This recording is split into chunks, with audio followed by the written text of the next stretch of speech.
Yes ka na.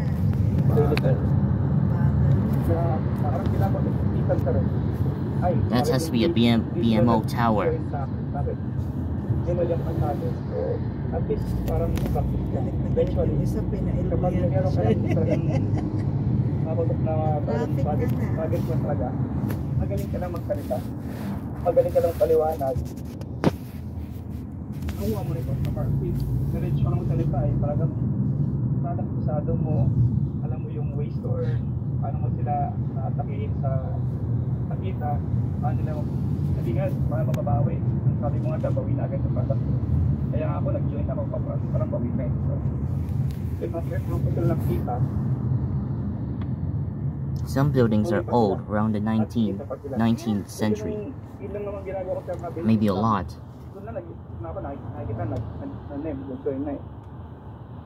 Maraming alam oras, marami akong mapasali, pero siyempre mayroon pa akong yung mga tao din sa akin na umaas sa akin sa negosyo, so talagang happy ako sa oras. Pero yung mga full time dyan kasi talaga magawa nyo sa ganyan. So paano mo eventually, yun yung target natin sa rin, yung kawalan sa kung ano man yung itong negosyo ko, makapokus ka, mas maganda. Kasi yung sa goal, yung goal kasi ito yung parang lahat naman tayo pag may goal, pagkabangon ka mag-iisip ka ng bagong prospect kung ano mga diskarte araw-araw. Wala akong benta, wala akong nakukuha ng mga member, ano ba ginagawa ko.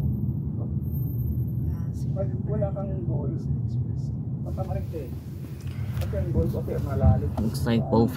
There's Hampton Inn and Homewood Suites. Sinali ko nga rin yung nanay ko, tatay ko Both of them on the right. Actually, nung sinali ko nga sila, ayaw nung sinali ko rin.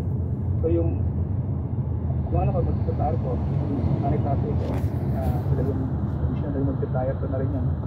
So, pag may nakakuha mo mga bagong member, doon ko nilalagay sa dalawa mo, sa passport at address.